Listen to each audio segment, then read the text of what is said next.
Bonjour. Welcome to this session looking at greetings, names and emotions for primary French. I'm going to show you and go over some key language and also some activities that you can do with your class. You might be doing this and working through it on your own, or perhaps you're in a training session. So it's a good idea, if you can, to pause the video and practice the vocabulary as we go through. Let's start with a warm-up. This is something you could do with your learners on a particular topic. So think of 3 things that you'd like to share about yourself in English, and 2 of them need to be true and 1 is false. So it's 2 truths and a lie. And your partner has to work out which is the false one. So for instance, this morning for breakfast I had cereal. And I am feeling great today, and my name is Laura. So, as you guessed, because I hesitated, my name is not Laura, my name is Thea. I did have cereal, and I am feeling great today. So you can see I put it on the topic of names and how we're feeling, because that's what we are working on today. So it's a great way just to get you and learners thinking about a topic. Okay, let's start off with greetings. So hopefully you may well have heard of some of these before, but I'll still go over them. So bonjour, bonjour, bonjour is hello. Bonjour. Salut, salut, salut, that's hi. Au revoir, au revoir, au revoir, au revoir. That's goodbye. And salut is also goodbye, but it means bye. And you can tell whether somebody's saying hi or bye from the context. So salut is used for both. A couple of pronunciation points. Notice we don't say the T at the end, salut, because it's not followed by an E, so we don't pronounce it. And au revoir, that R sound is rolled, if you can roll it. If not, it's au revoir, that's fine. Bonjour, bonjour. We don't say the N in the middle, so it's not bonjour, it's bonjour. Okay, notice how I used voice intonation, happy and sad. I'm arriving and I'm leaving, for instance, for hello and goodbye. Saying the words in different voices, and also maybe saying them at different speeds. So like, bonjour, au revoir. So as you're introducing the words, that's what you can play around with. You can also say them quietly, loudly, quickly, slowly, whispering, shouting, like a superhero, all sorts of different ways of repeating the words to make it a bit more fun. Okay, so a question. Ça va? Our voice goes up, ça va? Because if it doesn't go up, it's a statement, I'm okay. So one easy way to make a question in French is to make your voice go up with any statement.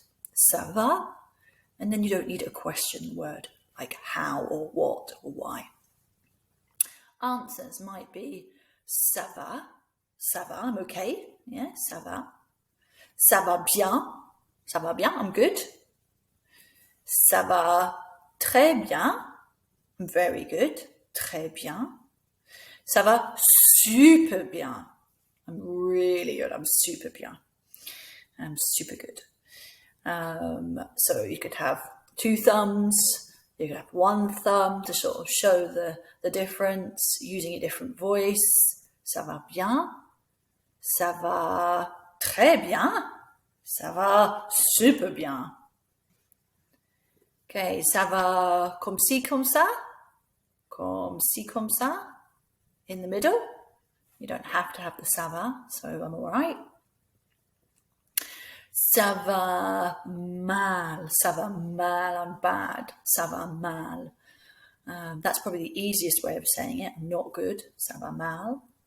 And ça va pas, is another way of saying it. Ça va pas, I'm not good. I'm not very good. Ça ne va pas très bien, not very good. And I'm not good, emphasizing it. Ça va pas bien. Ça va pas bien. So in both of those, there's a spectrum. So you can see how with young learners, you keep it simple with just ça va bien. And older learners, you might have some of those words in there that qualify it, that give it that nuance of meaning.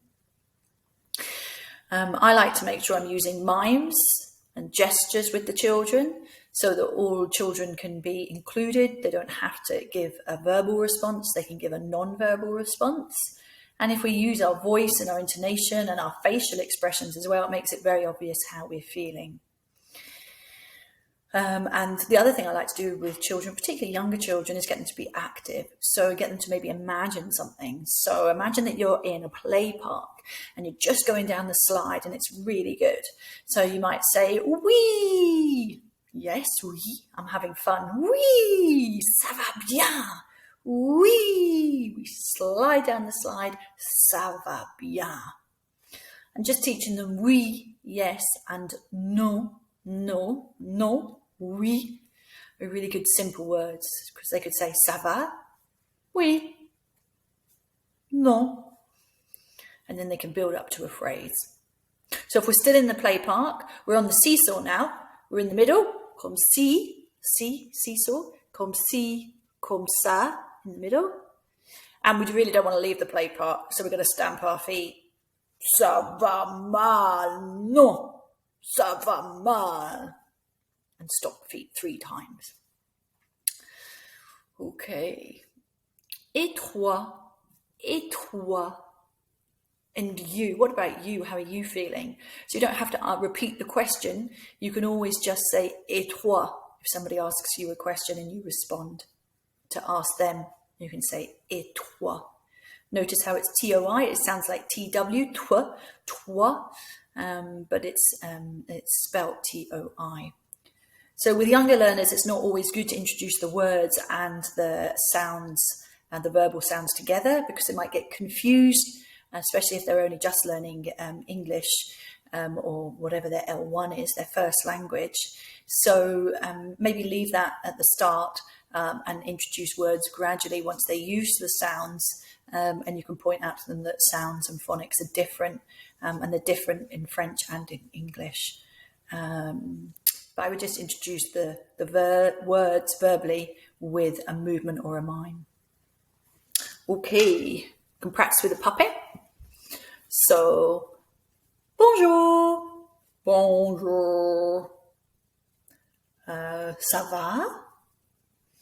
Oui, ça va bien. Et toi?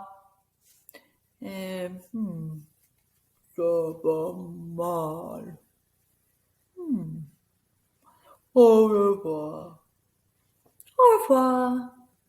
You can use big puppets, you can use little finger puppets, you can use finger puppets like you're drawing on your finger, literally, lollipop sticks, spoon dolls, children can make them, you can use paper dolls, anything really, cuddly toys.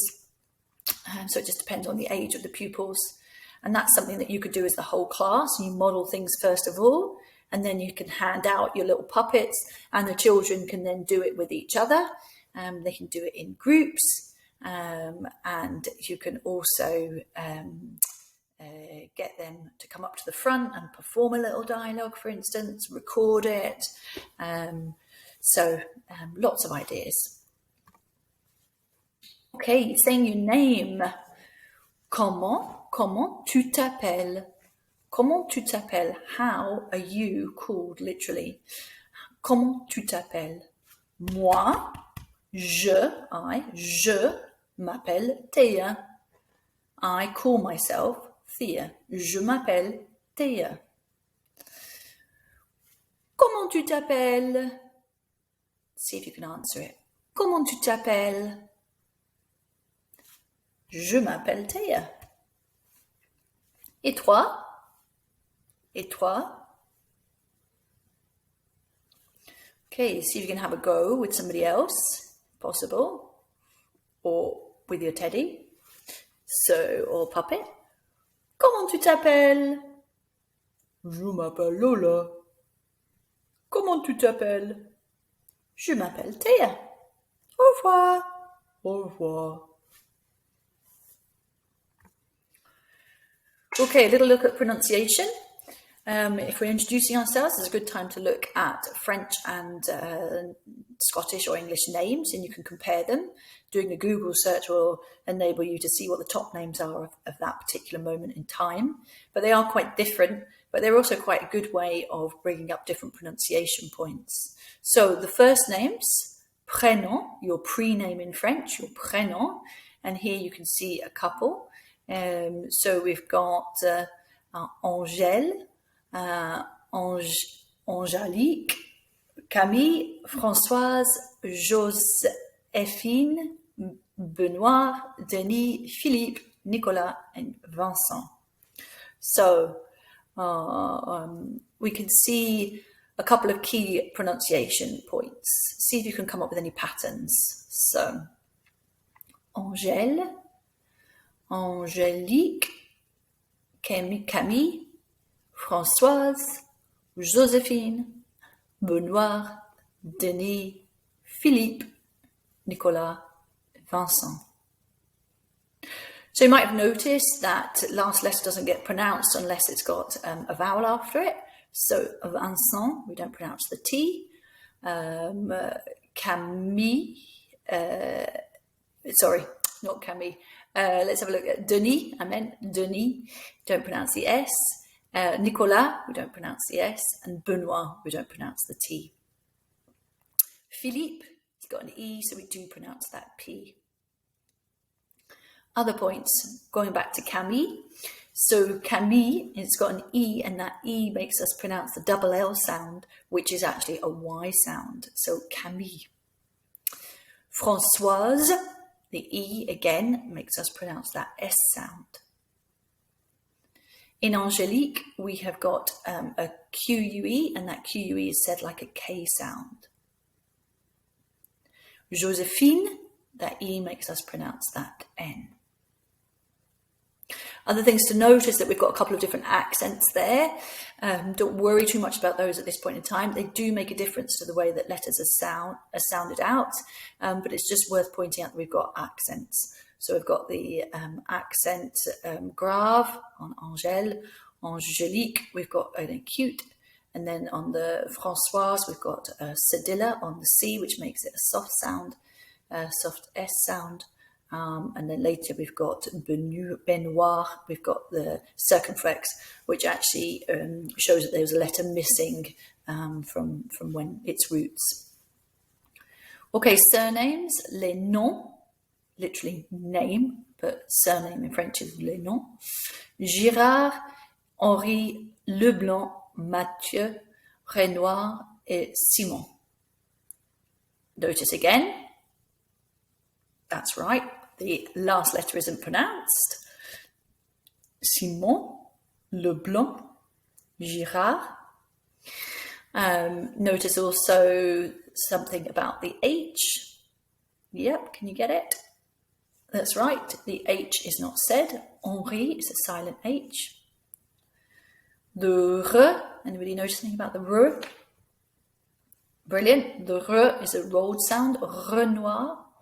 So it's the back of your throat, a bit like the lock sound, lock, or roll it, cat or lion, roaring or purring, at the back here. I like to get learners to feel it, Renoir. Mathieu, that TH, Mathieu, T, in French, not th. Now, there's lots more I could say, but basically sounds are different and we can't just use English phonics with French. So we need to say things differently. So if you want a little bit more information, the BBC Primary French website has a lot of great information and sounds on it. So you can go through it all in a lot more detail, whether that's individual letters, consonants, vowels, or some sounds together. But with phonics, if you're interested in looking more at phonics, there is another presentation about that, and also you can look at physical French phonics. And if you look that up online, it's suggesting that you can do a movement or a mime for each of the different phonic sounds. Okay, key points, as I've already said, that magic E at the end makes us pronounce the last letter. H is silent, we roll the R, and the TH is a T sound. That's good to get you started. And I think it's really good when you're with learners, if you're introducing words as they get older and they can see the difference between how a word is sounded and how it is written, it's asking them what they notice, and see if they can come up with any of these key points. Right, so what I'd like to do with the puppet, so if you can grab a puppet, whether that's a real one or just make eyes on your finger, okay, and see if you can have a little dialogue, see if you can remember. So here we go. Bonjour. Bonjour. Ça va? Non, ça va mal. Et toi? Oh, ça va super bien. Comment tu t'appelles? Je m'appelle Lola. Et toi, comment tu t'appelles? Je m'appelle... I don't know, Froggy. Au revoir. Au revoir. Notice how I've modelled it. That's what I would do with pupils. I've used different voices, and you wouldn't do all of that right at the beginning. You'd break it up, obviously, and do it in stages. But hopefully by the end of it, P1 learners might be able to do that, and you can build on it over time. So just to go back over, when we're introducing vocabulary, try and always have a mime, some sort of movement or a gesture. Once you've got a movement, action or mime, then you can play games like Simon Says. You can play Mime It, where you first of all say the word, the children mime it. Then when they're good at that, you mime it, and then they say the word. And that can progress to Simon Says, which in French is Jacques a dit. With older children, you could do that, but you do it in groups. So instead of it being the whole class, you would put them in groups, and you'd have a caller within each group, so there'd be a different teacher. Can use different voice intonation to make it obvious, different facial expressions, and we can introduce the words with different voices and speeds. Okay, it's always really good if you can to have visuals. So for instance, you might have a tick and a cross for saying how you're feeling, and a flat line for being in the middle. And you could use those to play four corners, where you stick them up on the walls. You say a phrase and the children have to move to that corner.